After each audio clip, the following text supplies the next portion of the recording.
Hola, buenos días. No sé si me logran escuchar ahí. Pues antes que nada, muchas gracias por la invitación por parte de la empresa y por parte de la Sociedad de Salud Pública en esta reunión, esta 75 reunión anual, que bueno, tuvimos la oportunidad de participar de manera virtual en el foro y con una presentación que pues sabemos que es una situación compleja no solamente a nivel nacional, sino a nivel mundial por la carga tan importante de la enfermedad,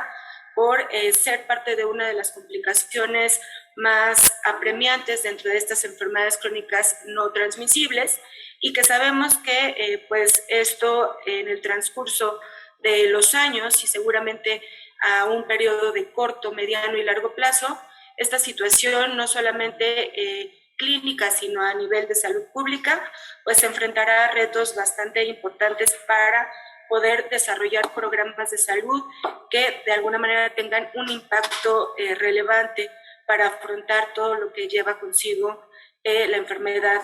renal crónica, que sabemos que no solamente podemos hablar como una enfermedad, sino que es el conjunto de ciertos factores que conllevan a tener esta sintomatología y este trastorno complejo que sabemos que durante muchísimos años ha formado parte de una situación que ha implicado costos importantes en salud en nuestro país. Y pues bueno, vamos a iniciar hablando de un contexto muy general de la enfermedad. Sabemos que en nuestro país y seguramente en muchas partes del mundo y principalmente en América Latina, el que haya un envejecimiento de la población y que se adopten estilos de vida no saludables conllevan a un incremento de la incidencia de enfermedades crónico-degenerativas. En este caso, pues hablamos de pues todas las que ya conocemos, ¿no? Como el hecho de que haya obesidad,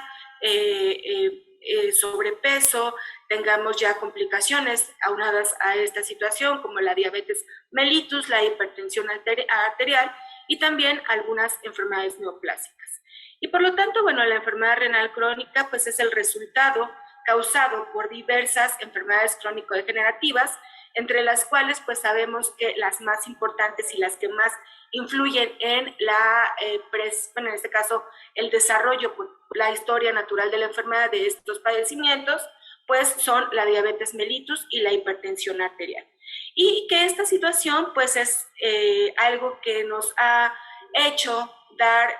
pues un paso a buscar ciertas respuestas a estos nuevos retos, entre los que destacan tener en cuenta la alta demanda en los servicios médicos y el impacto económico tan significativo que tiene esta enfermedad para el sistema de salud. Sabemos que cada día más pacientes tenemos con diabetes mellitus, más pacientes con hipertensión arterial, y que muchos de estos pacientes, cuando no tienen un control adecuado y que muchas veces llegan a las unidades hospitalarias ya debutando con complicaciones, por ejemplo, en el caso de la diabetes mellitus, padecimientos ya como una complicación a nivel microvascular o macrovascular, y bueno, dentro de estos, pues el daño renal o el daño a nivel de las nefronas, que sabemos que son alteraciones microvasculares, pues llevan consigo estas alteraciones complejas y dan como resultado este padecimiento, ¿no? La enfermedad renal crónica,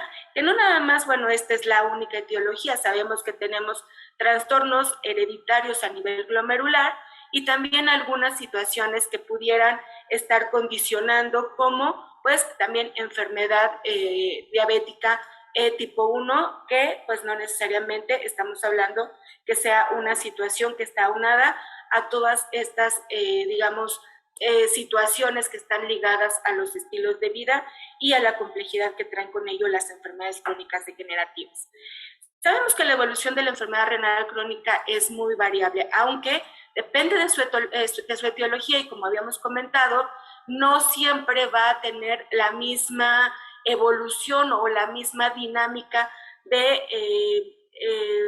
de desarrollo dentro del organismo. Esto va a depender mucho de muchas otras condiciones y principalmente de lo que lo está condicionando, ¿no? Pero generalmente tiene un comienzo de tipo insidioso y va progresando lentamente con los años. Desafortunadamente, en las primeras etapas difícilmente se tiene un diagnóstico oportuno. ¿Por qué? Porque a lo mejor los síntomas a nivel compensatorio son de alguna manera incipientes y no hay un reconocimiento adecuado de la enfermedad, y por lo tanto pues podemos tener ya debutar con la enfermedad ya cuando tenemos una etapa mucho más avanzada. La enfermedad renal crónica, que en este caso podemos hablar que también haya una complicación mucho más grave, que es la enfermedad renal crónica terminal, que es cuando ya sabemos que ese paciente va a tener que llegar a requerir una terapia de reemplazo renal, ¿no? Y sabemos que dentro de esas terapias de reemplazo renal, pues tenemos la diálisis peritoneal, la hemodiálisis o inclusive el requerir ya una intervención a través de un trasplante. Sin embargo, si nosotros hablamos de esta progresión de la enfermedad renal crónica, en muchas ocasiones no llegamos a concluir todas estas etapas. Es decir, que en los pacientes, en el cierto momento y en cierto momento de las etapas, podemos llegar a tener esa pérdida del paciente cuando existen otras comorbilidades o que no se lleva a cabo un tratamiento de la enfermedad de manera oportuna. Se han demostrado en datos recientes ya publicados en diferentes estudios que la enfermedad renal crónica tiene de 5 a 10 veces más probabilidades de morir antes de alcanzar una enfermedad de tipo terminal. Es decir, que la progresión de la enfermedad y las complicaciones que se agreguen de acuerdo a la evolución, pues pudieran hacer que la sobrevida de un paciente detectado pues se vaya disminuyendo. Y pues bueno, la enfermedad renal crónica pues es un proceso de tipo multifactorial que es de carácter progresivo, que es irreversible y que frecuentemente va a conducir a un estado terminal de esa función renal. Como comentábamos hace unos momentos, pues está ligado a muchas, o es parte de una de las complicaciones más frecuentes de estas enfermedades crónico-degenerativas, y que pues cuando esta función renal se encuentra lo suficientemente deteriorada, pues puede ocasionar la muerte del paciente y, como comentábamos hace rato, requerir de ciertas condiciones que pues merman pues la calidad de vida del paciente, como estas terapias de reemplazo renal. Y pues bueno, la etiología de la enfermedad renal se puede ir agrupando tanto en enfermedades de tipo vascular, glomerulares, como aquellas del tubo intersticial, como las uropatías obstructivas, pero en nuestro país, al igual que en muchos y principalmente a nivel de países en condiciones muy similares a las que tiene México, la etiología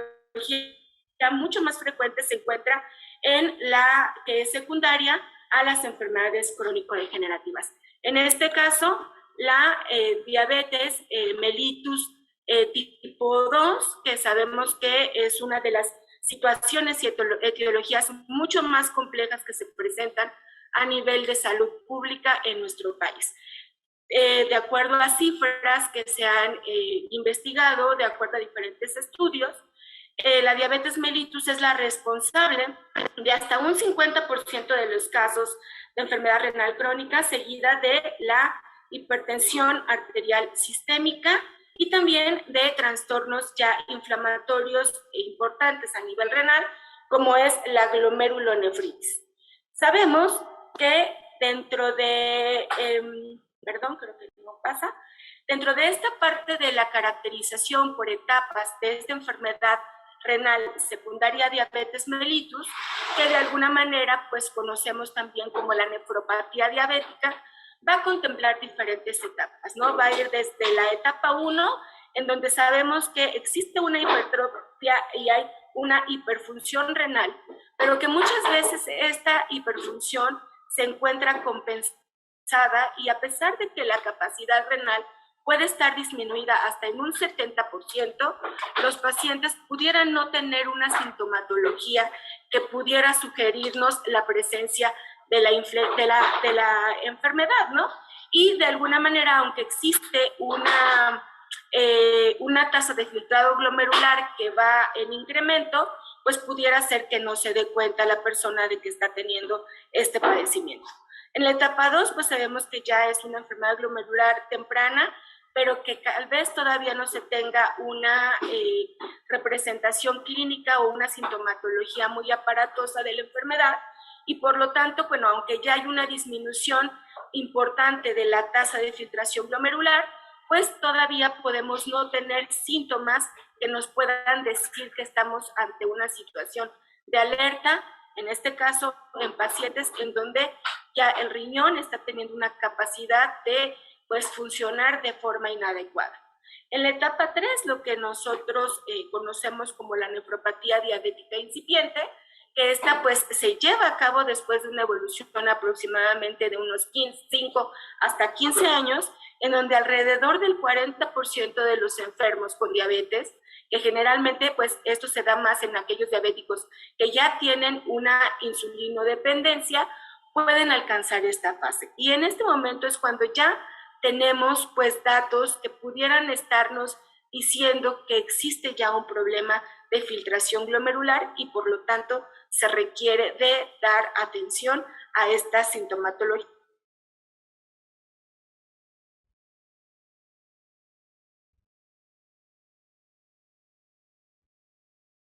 Está caracterizada por la presencia de proteinuria, la cual ya es detectable a través de métodos convencionales de diagnóstico, y que de alguna manera pues esta etapa pues puede tener ya alrededor de unos 5 a 8 años de la evolución, y que en este momento pues si no se lleva a cabo un tratamiento adecuado pues nos puede llevar ya a esta etapa terminal que conocemos como la insuficiencia renal crónica terminal,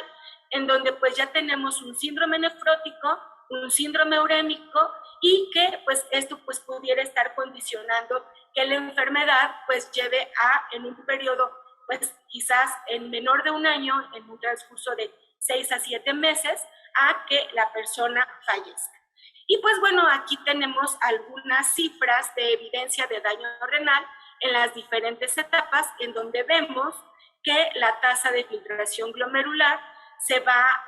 pues evidenciando el trastorno, ¿no? Tenemos dentro de la etapa 1 ya evidencia, aunque la tasa de filtración glomerular, como comentábamos hace rato, es normal. En la etapa 2 tenemos esta tasa de filtración ligeramente disminuida. En la etapa 3 esta es moderada, y en la etapa 4 y en la etapa 5 pues ya nos damos cuenta de que la filtración a nivel glomerular pues prácticamente se va deteriorando hasta alcanzar grados bastante importantes.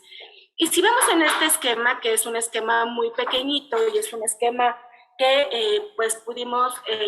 revisar de una publicación que hace CONACYT en el año 2017, en donde nos habla de la dimensión de la enfermedad renal crónica en México, y que nos dice, ¿verdad?, qué es lo que de alguna manera las diferentes etapas de esta enfermedad pues llevan consigo a la cantidad de personas o enfermos renales crónicos, a este deterioro tan importante, y que de alguna manera es una de las situaciones más apremiantes dentro de la salud pública. Si nosotros vemos dentro de esta parte, pues tenemos pacientes diabéticos, donde sabemos que en nuestro país hay alrededor del 18.34% de nuestra población con esta enfermedad, y que de alguna manera pues representa una situación en donde tenemos una población de alrededor de más de 127 millones de habitantes, pues un daño importante en la parte de la salud pública.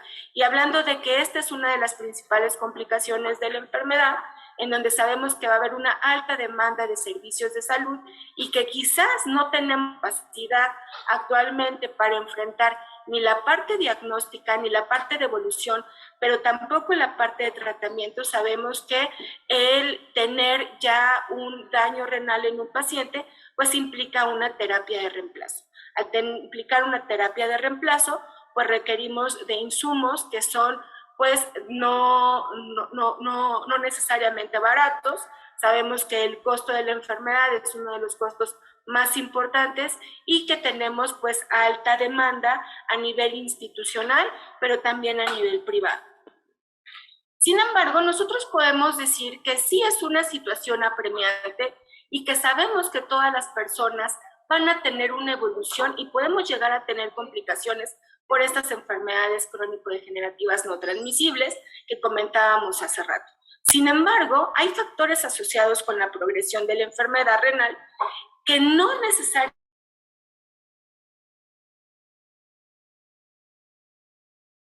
y que dependen mucho de la atención, tanto el del primero como del segundo nivel de atención, pero también como de acciones de prevención y promoción a la salud necesarias para toda la población. Y hablamos de necesarias e indispensables porque actualmente la capacidad de los servicios de salud para enfrentar a toda esta cantidad de pacientes con enfermedad renal crónica y todos aquellos que tenemos ya con enfermedad renal crónica en estado terminal, pues de alguna manera no nos da para poder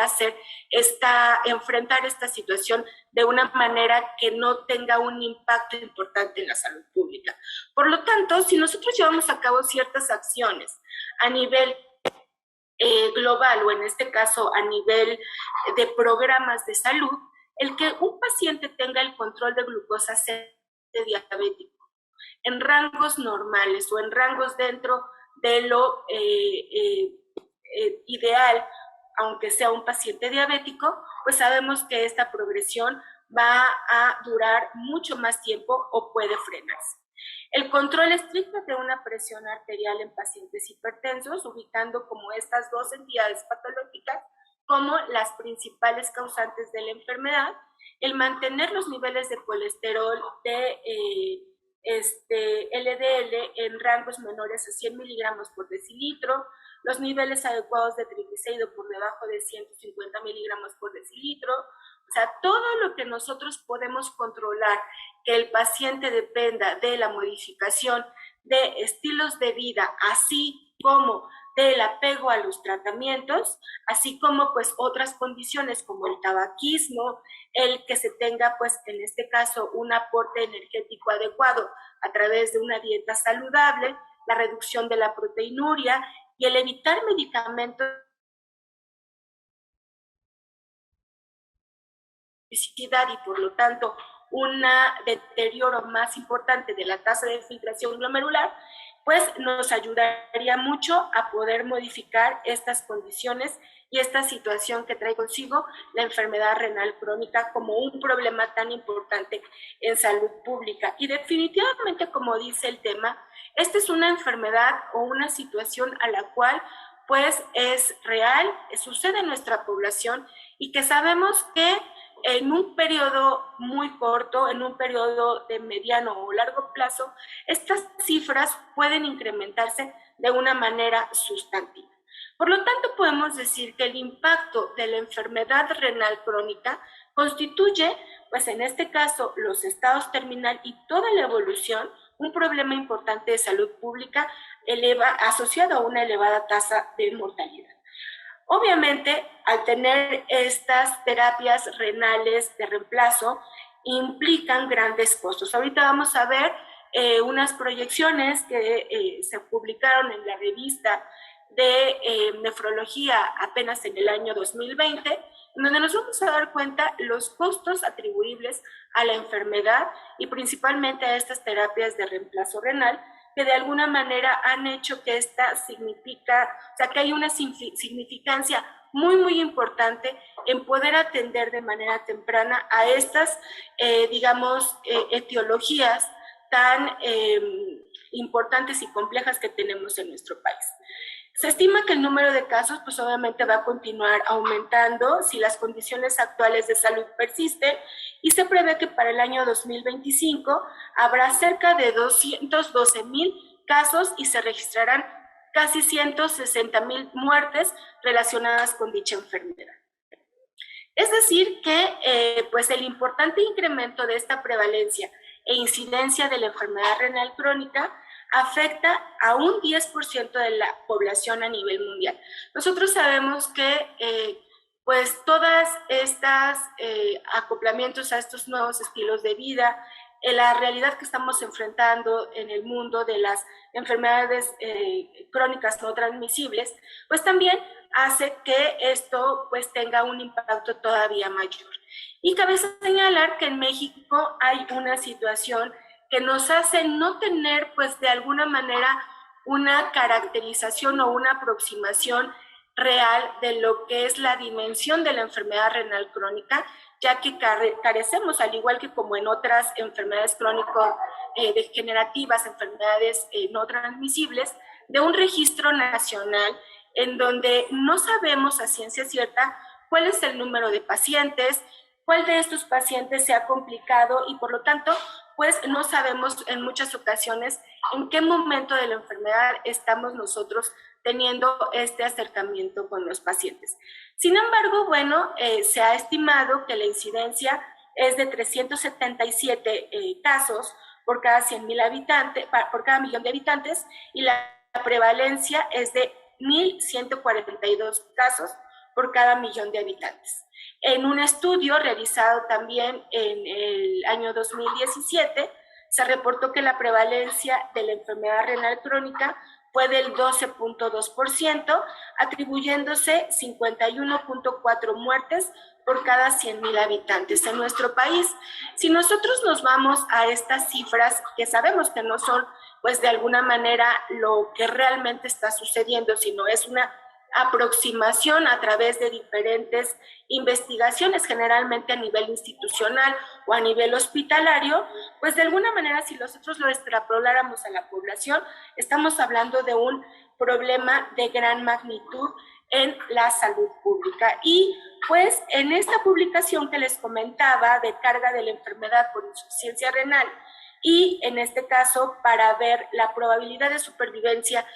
con estas terapias renales de reemplazo renal, podemos ver que en los pacientes desde el año 0 de inicio de tratamiento hasta los 6 años, con los diferentes,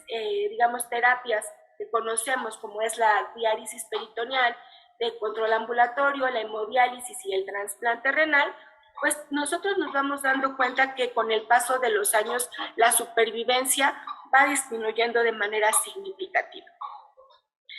En México no tenemos un registro de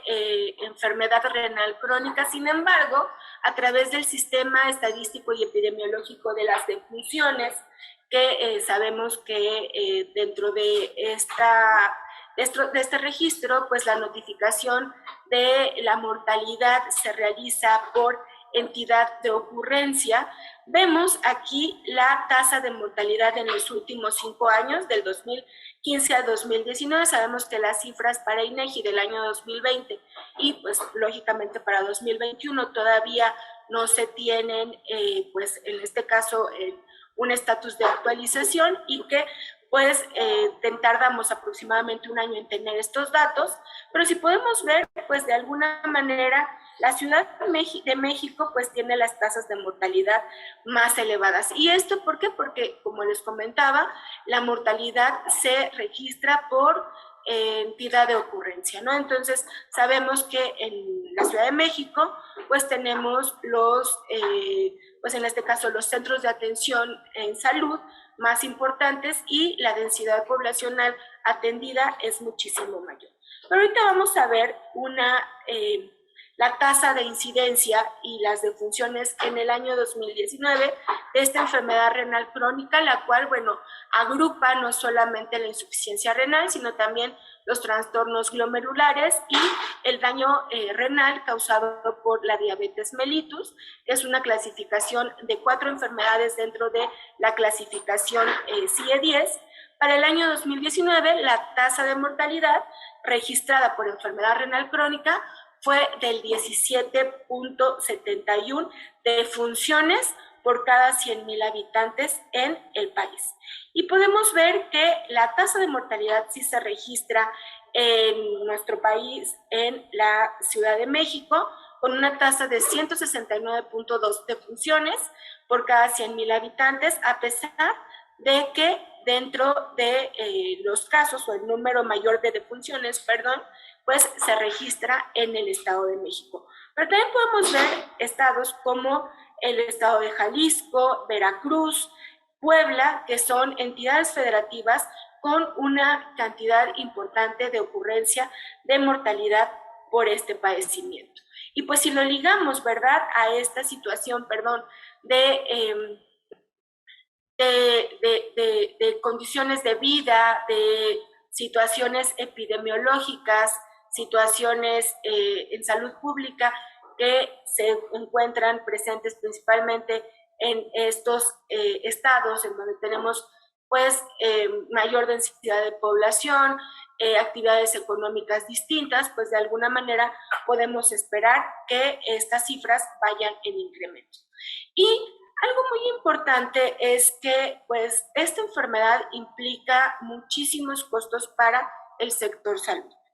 Y no solamente para el sector salud, sino también para los mismos pacientes que la padecen. Sabemos que en muchas ocasiones pues no tenemos las características necesarias dentro de las unidades hospitalarias para poder brindar la atención necesaria y requerida en estos pacientes que de alguna manera requieren a través de estas terapias de reemplazo renal pues atenderse. Sabemos que tenemos complicaciones importantes durante el número de años que se tiene en la parte de progresión de la enfermedad y que pues se van a ver enfrentados a diferentes eventos, ¿no? Desde el tener una infección de túnel de catéter hasta que ya se tengan pues síndromes complejos a nivel cardíaco, infecciones asociadas a un trasplante en donde no haya, en este caso, disfunción del mismo injerto renal, en donde sabemos que esto va a conllevar a que haya un rechazo y por lo tanto la progresión de la enfermedad y las tasas de mortalidad se vean afectados, pero el costo promedio pues es bastante alto, ¿no? Entonces, estamos hablando de que si la ocurrencia de estas complicaciones aunadas a la enfermedad, que ya de por sí es un costo importante en salud, se van agregando y bueno, actualmente sabemos que las condiciones hospitalarias por la demanda que hemos tenido en los últimos 2 años por estas enfermedades transmisibles como fue el COVID-19, el tener pacientes hospitalizados que requieren una atención por este tipo de problemas o en este caso por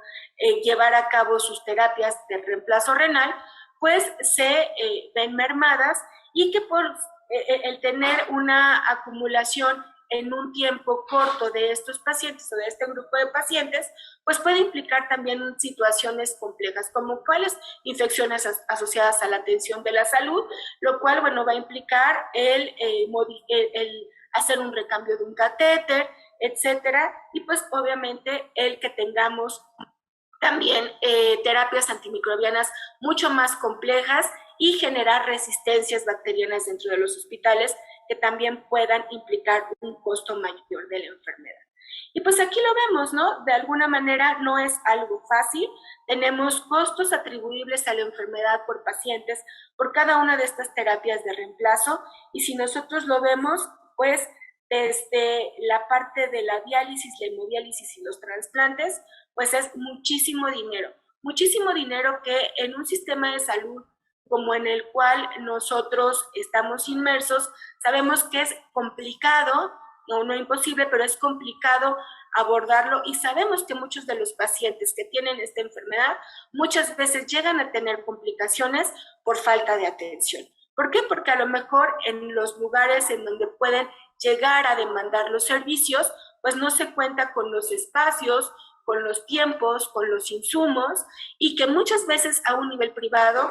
este tipo de terapias no son fáciles de conseguir y de solventar y por lo tanto la progresión de la enfermedad pues va a ser muchísimo más rápida. Y algo muy importante que nosotros debemos de tomar en cuenta, y esto bueno no es una sugerencia personal, es una sugerencia que se ha dado en diferentes publicaciones para tratar de lograr que se tenga pues de alguna manera un manejo más adecuado de la enfermedad y por lo tanto dar una mejor respuesta a la población de nuestro país de toda esta complejidad que trae consigo la enfermedad renal crónica y pues lógicamente el hecho de la etiología que la precede, pues necesitamos empezar a generar políticas en salud para poder tener un abordaje adecuado de esta enfermedad renal crónica. En primer lugar, pues tener, así como en muchas de las enfermedades crónicas no transmisibles, enfermedades como diabetes, como hipertensión, como las neoplasias, ¿verdad? Que sabemos que también ahí es una situación compleja en la cual todavía no se ha podido incidir en tener un registro nacional que sea obligatorio, en donde se incluye el seguimiento de los pacientes ya diagnosticados con la enfermedad en un periodo de 3 a 5 años, para poder tener pues esta, de alguna manera, agrupación y descripción pues general de todos estos estadios de la enfermedad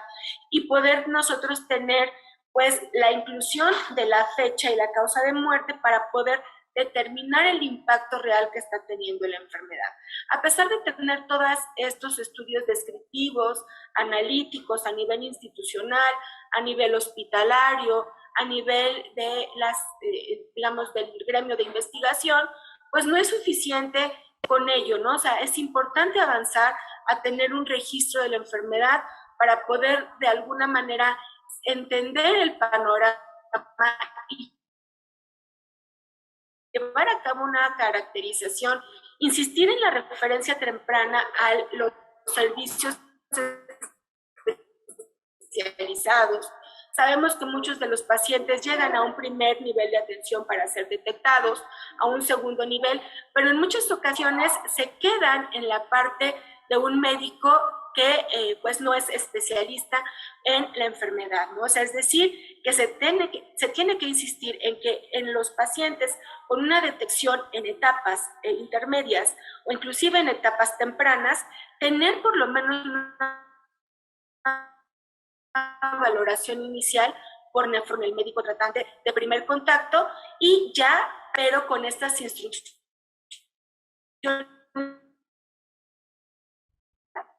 a la cual se requiere el afrontar la enfermedad. Todo paciente con enfermedad renal crónica en los estadios 4 y 5 tiene que tener forzosamente este seguimiento especializado. ¿Por qué? Porque sabemos que dentro de esta misma progresión se pueden traer otras complicaciones o inclusive hacer modificación de estas terapias de reemplazo. No siempre se va a poder afrontar la enfermedad con la terapia de elección inicial. Seguramente, dependiendo de la calidad del tratamiento, de la efectividad que se tenga en la persona o inclusive en el hecho de que se tenga a lo mejor una complicación asociada a esta terapia, se requerirá de afrontarla en otro nivel. Entonces es importante que se lleve a cabo este tratamiento y este seguimiento por la parte de especialización. Y algo bien importante y que creo que es algo que escuché también con la ponente pasada es que en muchas ocasiones los pacientes no van a llegar a un tercer nivel de atención a ser diagnosticados. Por lo tanto, es muy importante que al primer contacto que se tenga con estos pacientes, que tengan datos sugestivos de la enfermedad, se tenga la generación de algoritmos de manejo para que se pueda orientar de manera adecuada a los médicos, tanto de primero como de segundo nivel de atención,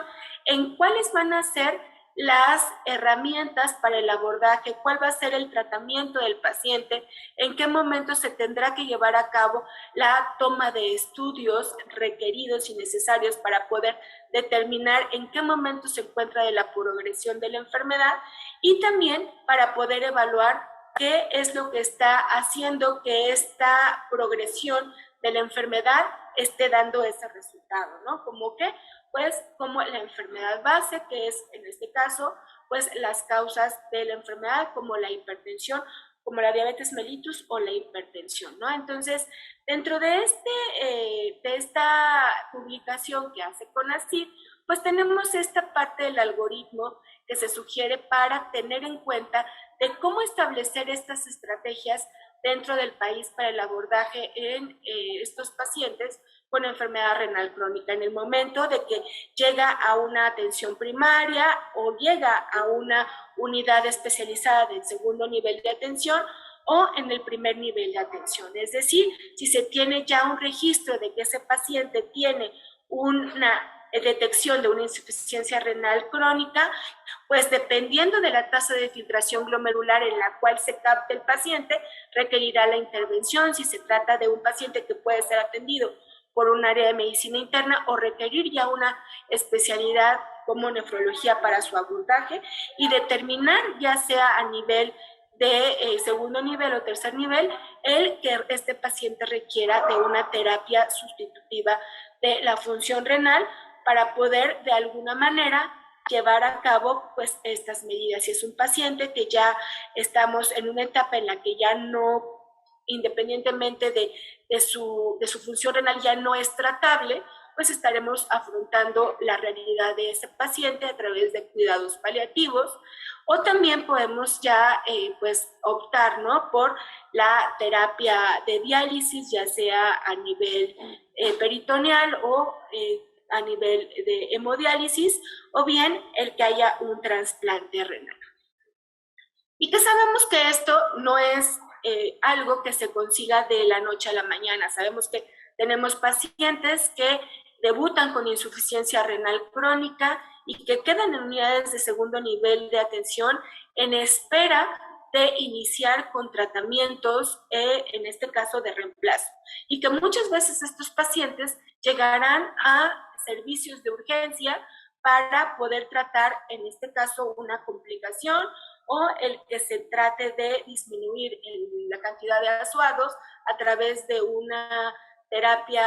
de diálisis peritoneal a nivel de urgencias y que posteriormente pues ese paciente pueda ser canalizado ya a servicios especializados. Y no hablemos de un trasplante, ¿no? Sabemos que hay listas de espera bastante importantes para esta terapia de reemplazo y que muchas veces, aunque se tenga en este caso ya la terapia de reemplazo, sabemos que en muchas ocasiones pues no es efectiva y podemos tener pues complicaciones desde el mismo procedimiento, desde la evolución del procedimiento hasta el hecho de que pues no es efectivo y que haya un rechazo del injerto, como comentábamos hace rato.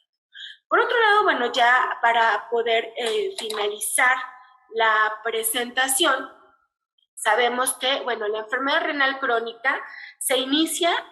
como comentábamos hace rato, sin que el paciente lo identifique y transcurre incluso durante años sin que se dé cuenta, ya que, pues comentábamos hace rato, que la reserva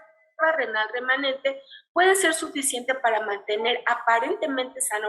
a una persona afectada, ¿no? Aun cuando ya haya un deterioro importante, hablamos de deterioros tan importantes como el 70% de la función renal, sin que el paciente pueda identificar y que sin que el médico de primer contacto pueda identificar que ese paciente tiene un problema ya que pues va a evolucionar a una enfermedad renal. Los datos pues son muy sutiles desde el punto de vista de los síntomas y que si se detectaran de manera temprana y se realizaran las pruebas de laboratorio, pues en este caso suficientes, necesarias y que de alguna manera nos permitan distinguir qué está ocurriendo, indicios de la enfermedad, pues se pudiera pues llevar a cabo un abordaje más oportuno, pero que sabemos que en nuestro país esto rara vez ocurre. Se debería de establecer como obligatorio que en todos los reportes de examen general de orina se alerte sobre la presencia de proteinuria y se pueda repetir el estudio con una diferencia de tiempo aproximadamente de 3 meses. Y si en ambos persiste la proteinuria, pues llevar ya a ese paciente a una valoración especializada a servicio de nefrología para poder determinar ya un tratamiento, pues en este caso especializado para tratar de disminuir la progresión de la enfermedad. Algo muy importante, establecer campañas masivas dirigidas a la población general, principalmente en población que ya está considerada como una población de alto riesgo, como lo tenemos, y que sabemos que hay una gran proporción de nuestra población en el país con diabetes mellitus, con hipertensión arterial sistémica, pero también en aquellas personas que cuentan ya con un antecedente heredofamiliar de tener ya pues enfermedad renal crónica en la familia, ¿no? Sabemos que dentro de nuestra historia familiar, muchos de nuestros papás, hermanos, tíos, abuelos, pues tuvieron diabetes y en muchas ocasiones fallecieron por complicaciones de estas enfermedades crónicas. Entonces, en estos pacientes, en estas personas que tienen estos factores de riesgo, pues se podría llevar a cabo campañas para realizar determinación de creatinina, de microalbuminuria e inclusive el realizar un examen general de orina en donde se pueda distinguir si está habiendo un problema ya con la filtración a nivel renal y que esto pudiera ser sugestivo de la enfermedad. Y pues que la detección oportuna permita el empleo de estrategias de protección a nivel renal que vayan encaminadas a retrasar o detener el periodo de la enfermedad renal crónica y por lo tanto también prevenir otro tipo de complicaciones como complicaciones cardiovasculares que son también muy frecuentes en la enfermedad renal crónica. Y pues muchísimas gracias. Este tema es un tema bastante amplio. Sabemos que abordar enfermedades crónico-degenerativas son el buscar siempre durante los años nos vamos a dar cuenta de todas o de muchas otras cosas que están interviniendo en la evolución, en la complejidad, en las complicaciones, en el daño a la salud y obviamente en el impacto en salud pública, porque no solamente estamos hablando de costos económicos, sino costos familiares, el hecho de que una persona pues tenga pues ya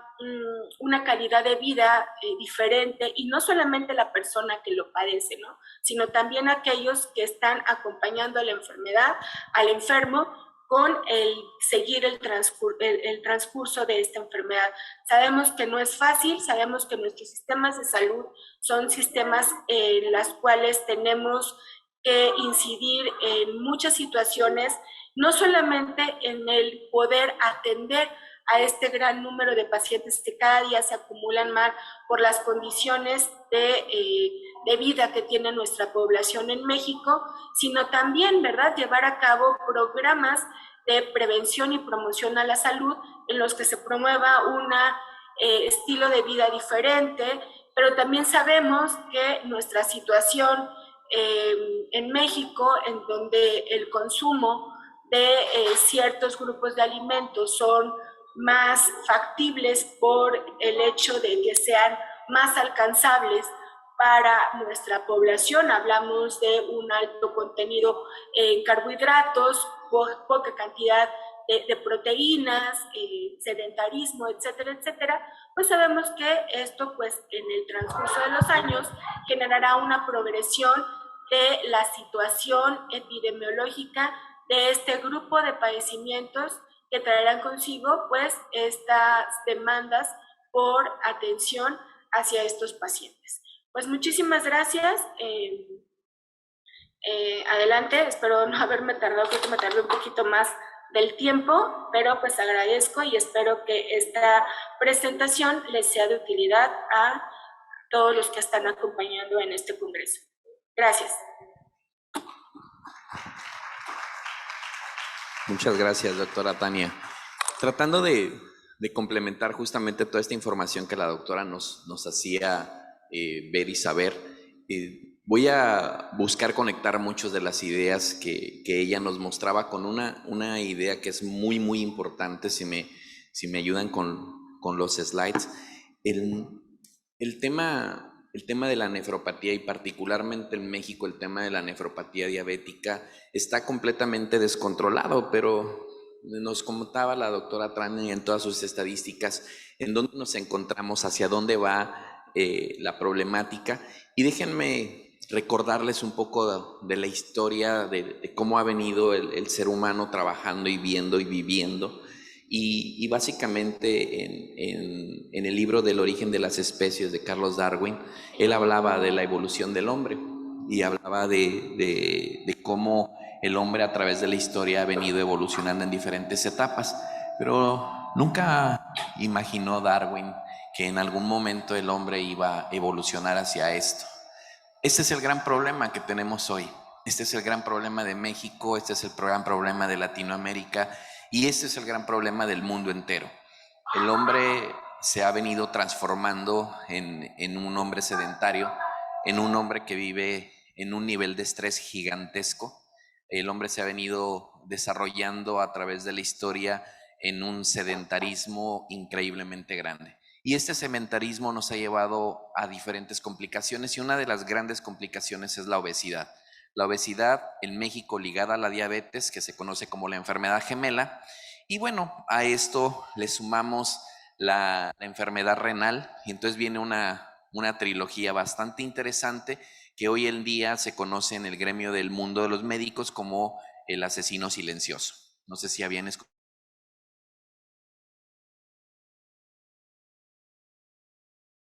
La enfermedad no se detecta y entonces tenemos un conflicto establecido. ¿Qué tenemos que hacer hoy como sociedad? Definitivamente las tendencias sociales nos marcan y nos alertan sobre las cosas que tenemos que hacer. A nivel mundial claramente hay un aumento de población, hoy poco más de 7 billones de personas viviendo en el mundo, pero adicional a esto, una de las grandes tendencias es que tenemos un incremento muy grande en las enfermedades crónico-degenerativas. Y estas enfermedades crónico-degenerativas que estamos nosotros observando derivan en conflictos muy fuertes de cáncer, derivan en conflictos muy fuertes de enfermedades cardiovasculares, pero uno de los grandes grupos de enfermedades que estamos observando es el tema de la diabetes ligada a la obesidad y por ende, como ya lo mencionaban, entre el 30 y el 40% de los pacientes que hoy viven con diabetes desarrollan enfermedad renal crónica. Entonces, esto es un conflicto gigantesco. Solo para traducirlo en números de lo que está pasando en México, oficialmente en la última exposición de ENSANUD de 2019, hablan de 8.2 millones de personas que viven con diabetes en México. Y oficialmente ellos dicen, de cada uno que está detectado, hay uno que no sabemos qué está pasando con él, que no lo hemos detectado y que no lo hemos alcanzado. Entonces esto nos lleva a casi 19 millones de personas que viven con diabetes en México y que eso aproximadamente 30-35% en algún momento van a desarrollar enfermedad renal crónica y sencillamente en México no tenemos la infraestructura para atender un problema renal de esa magnitud. No existen infraestructura para atender a 8 millones de pacientes que necesitan un recambio de órganos, no existe la infraestructura para poder atender un problema de esta magnitud. Entonces, tenemos implicaciones relacionadas con esto muy fuertes, no tenemos el personal necesario preparado para poder atenderlo, no tenemos la industrialización o la consolidación en los hospitales para atender este tipo de problemáticas y por tanto la gestión de la salud se vuelve un conflicto. Tenemos que romper con eso, tenemos que transformar eso, no solo en México, en toda Latinoamérica, yo diría en el mundo, porque la verdad es que no hay infraestructura para poder atender esto. Entonces, ¿qué o cuál es la propuesta que tenemos que seguir para poder transformarlo? Definitivamente tenemos que trabajar en expandir la medicina de precisión. Tenemos que lograr tener los diagnósticos apropiados en el lugar apropiado, donde quiera que el paciente se encuentre, para poder verdaderamente transformar el cuidado de la salud en nuestro país. Y a través de esto, verdaderamente mejorar la experiencia de los pacientes. Infortunadamente, nos encontramos a personas caminando en la calle con niveles de hemoglobina glicosilada elevadísimas, ni siquiera lo saben, y nosotros en nuestro país no hacemos la cantidad suficiente de hemoglobina glicosiladas que se requieren para atender a la población. Técnicamente se dice que al menos un paciente diabético debiera de tener 4 mediciones anuales para poder saber cuál es su condición. Y les puedo asegurar que en México no se hace ni una sola por paciente, porque hay muchos pacientes que no alcanzan una prueba. Entonces, esto nos lleva a un reto muy, muy importante que sumado a los temas de digitalización, deberíamos de nosotros poder alcanzar la posibilidad de reportar, porque ni siquiera eso pasa en nuestro país, eso es una realidad, no estamos reportando la cantidad de casos que existen hoy en día. Entonces, para nosotros la respuesta viene desde una estrategia que se conoce con el nombre de Point of Care, y es poder verdaderamente estar al lado del paciente y encontrar las soluciones desde donde el paciente se encuentra. Y esto requiere que transformemos la forma de hacer salud en nuestro país, y es verdaderamente estar centrados en el paciente. ¿Quién es el paciente? ¿Cuáles son sus características? ¿Es un adulto mayor? ¿Es una persona activa? ¿Es un infante? ¿Cuál es su condición? Y en función de eso, llevar la solución hasta el paciente, no que sea el paciente el que viene a nosotros, el que viene a nuestras instituciones o el que viene a los edificios que hemos montado para atenderlos. Entonces tenemos que ser capaces de generar la velocidad necesaria en términos de diagnóstico para poder alcanzar al paciente cuando éste realmente necesita tener una solución. Tenemos que saber empoderar a nuestros médicos y también poder tener implementado soluciones que verdaderamente sirvan en las áreas de salud para poder alcanzar a esos pacientes en un momento apropiado y tener realmente un tratamiento que sea útil. En todo esto, y lo han hablado en diferentes pláticas, infortunadamente vino un factor adicional, que fue COVID-19. Y COVID-19 nos vino a mostrar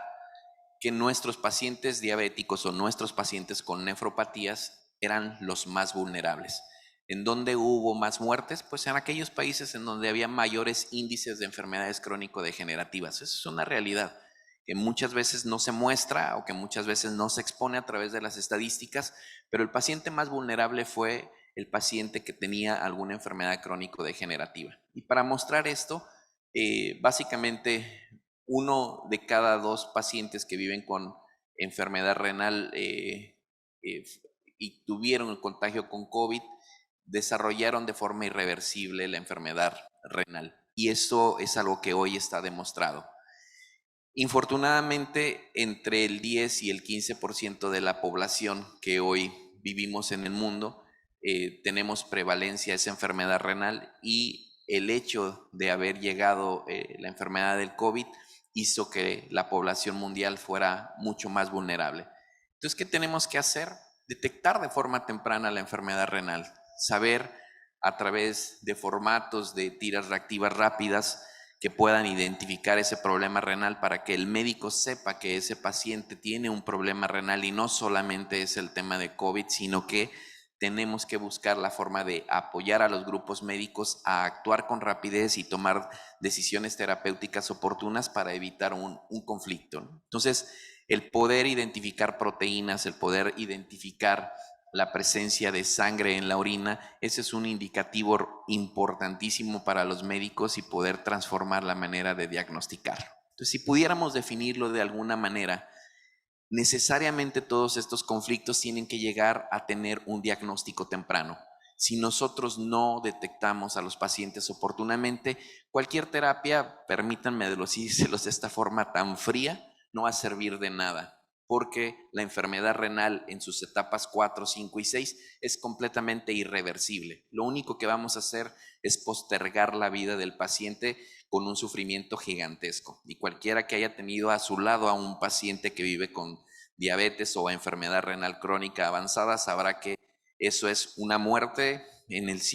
los siguientes meses o quizás en los siguientes años, y desafortunadamente es un tema bastante desgastante para el paciente. Entonces, el diagnosticar de forma temprana al paciente nos va a ayudar a que el médico pueda hacer tratamientos tempranos, y eso se va a traducir en pacientes saludables. El costo tan alto que hay en términos de salud en los hospitales es así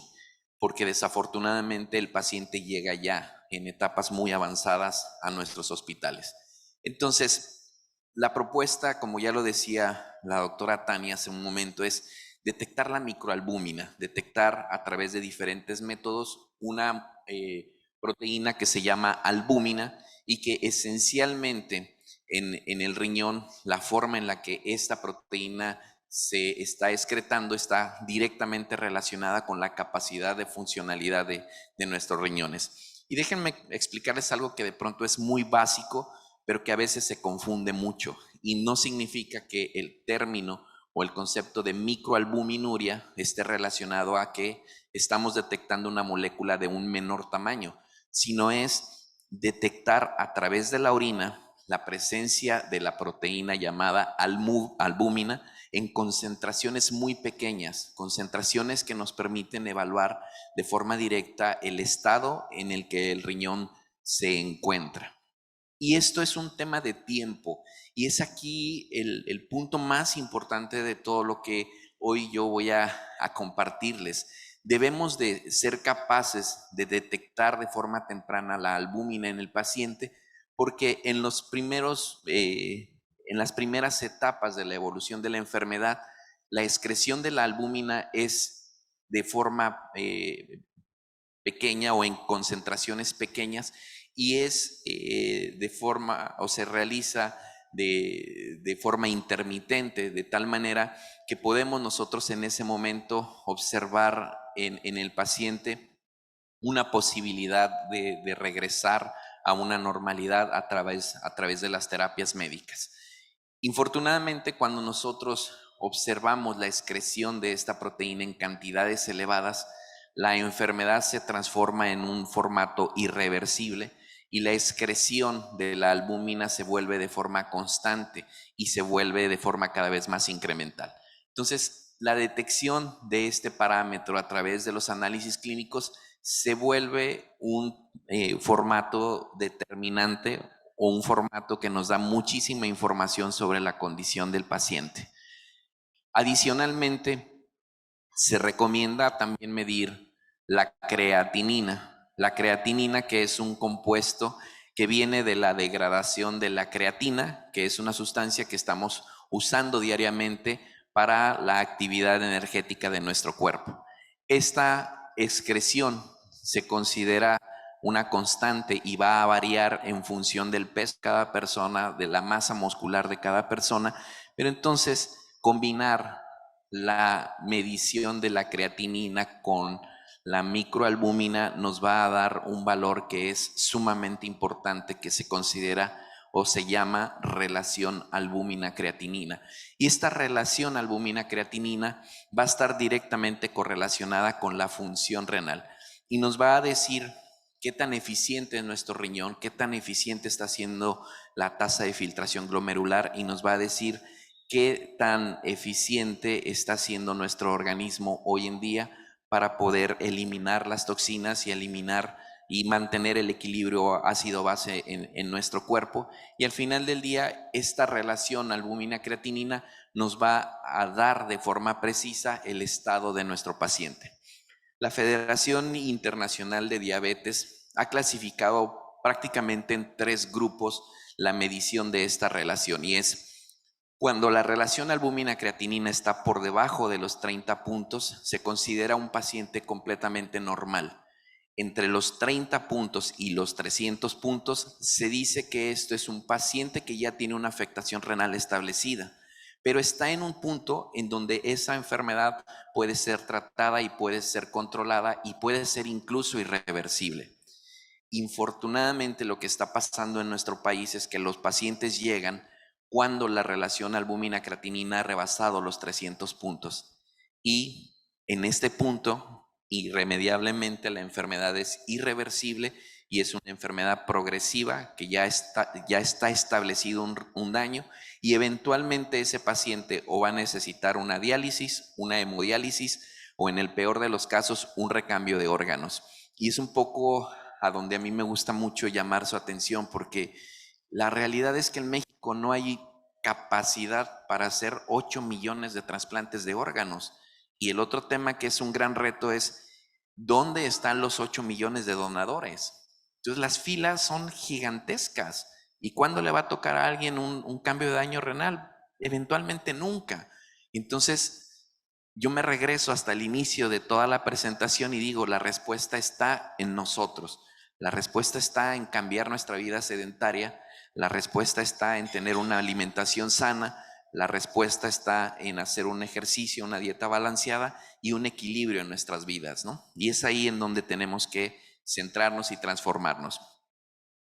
Me gusta ejemplificar todo este tema del daño renal con estos vasitos que vemos acá, porque de alguna manera les da a ustedes una idea más clara de lo que está pasando a nivel renal con nuestra función. Como ya les decía, la creatinina es una sustancia que nosotros excretamos o deberíamos de excretar de forma normal en una concentración estándar de acuerdo con nuestra masa muscular. Y entonces, imaginen que este primer vaso es una persona sana que está excretando una cantidad de creatinina normal. Por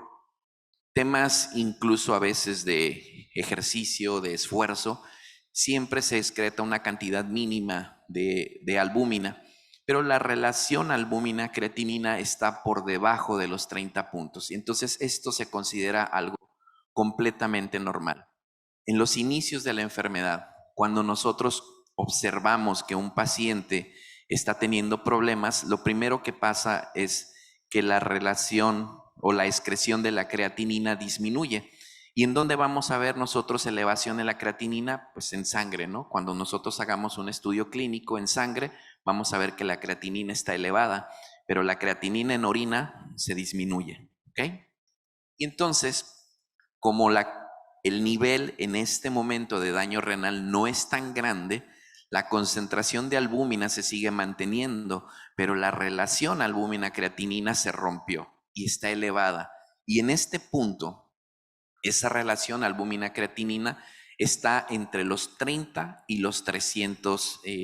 miligramos de albúmina por gramos de creatinina, lo cual nos indica que este es un paciente que comienza con un daño renal, pero al mismo tiempo este es un paciente que necesita tratamiento. Los podocitos quizás están dañados, quizás las células mesenquiales comienzan a tener algún trastorno, en algún momento la parte de la filtración en el glomérulo no se está dando de forma adecuada, pero todos estos mecanismos están correlacionados y eventualmente todos se van a dañar. Entonces, este es el momento de poder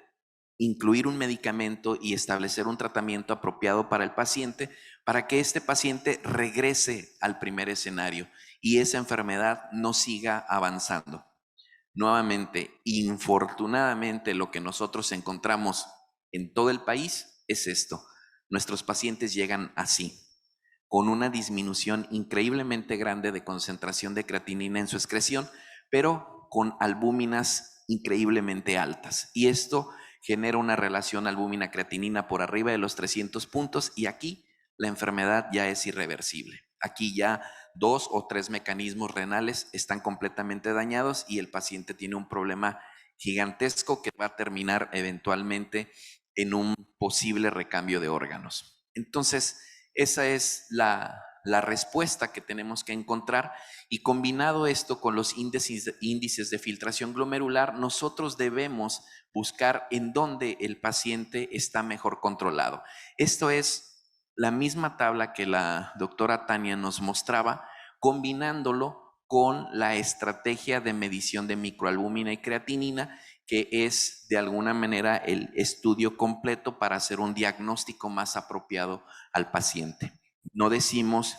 dejemos de hacer el índice de filtración glomerular, al contrario, sigámoslo haciendo, pero combinemos esto con una terapéutica de diagnóstico que nos permita identificar en dónde se encuentra el paciente.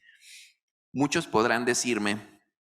que también existe la cistatina C, y es cierto, solo que la cistatina C es una prueba de diagnóstico que hoy infortunadamente es muy cara y el sistema de salud no podría pagarlo para todos los pacientes que se requiere y es una prueba de muy alta especialidad y podría sustituir en algún momento a la relación albúmina-creatinina, pero los costos se irían por lo menos unas 50 o 60 veces hacia arriba en términos de posibilidades de diagnóstico. Entonces, esta es la propuesta que hoy se ha seguido con mayor afluencia y que nos ha permitido de alguna manera poder tener un mejor alcance al tratamiento de los pacientes. Al final, nuestra propuesta de salud es muy simple y de alguna manera muy integral. Tenemos primero que transformar la forma de hacer el examen general de orina en México. tenemos que dejar de hacer ese examen general de orina solo de 10 parámetros para evolucionar a un examen general de orina de 12 parámetros, en donde puedan ustedes tener proteínas, pero de forma específica, medir albúmina y medir creatinina en el examen general de orina, porque es ahí donde vamos a identificar a los pacientes con daño renal. Es en el examen general de orina donde vamos a tener el primer indicio. ¿Por qué? Ya lo dijimos, la enfermedad renal es silenciosa. Nadie tiene un síntoma o un dolor o una indicación fisiológica que te diga, tú tienes daño renal. Eso no pasa en las primeras etapas. Eso lo podemos ver cuando una persona ha evolucionado en el daño renal y tiene ya un conflicto establecido, ¿no? La piel se endurece, se pone verdosa, los ojos se ponen rojizos, etcétera. Ese tipo de manifestaciones, yo les podría decir, después de 20 años, veo a una persona que tiene un problema renal y solo de verlo ya sé que tiene un daño renal, pero esa es una etapa súper avanzada de la enfermedad. Infortunadamente, en sus primeras etapas, esto no lo vemos. Entonces, necesitamos que en las grandes instituciones se realice ese examen general de orina de 12 parámetros y tengamos resaltada la posibilidad, ya sea de tener la información de la relación albúmina-creatinina y o, en su caso, poder incluso tener la posibilidad de medir la relación proteínas-creatinina para tener un alcance mucho mayor en las soluciones. Una propuesta más que nosotros hemos tratado de seguir motivando en el país, y es que a nivel de los consultorios médicos, en todos los consultorios médicos de los endocrinólogos y de la atención primaria, exista un instrumento que pueda medir dos pruebas. Una que es la hemoglobina glicosilada para ver cómo se encuentran los pacientes que pueden tener tendencias a desarrollar diabetes, porque es de alguna manera de las enfermedades primarias en México, y dos, que en ese mismo instrumento se pueda medir albúmina y creatinina para poder desarrollar una solución que verdaderamente sea eficiente.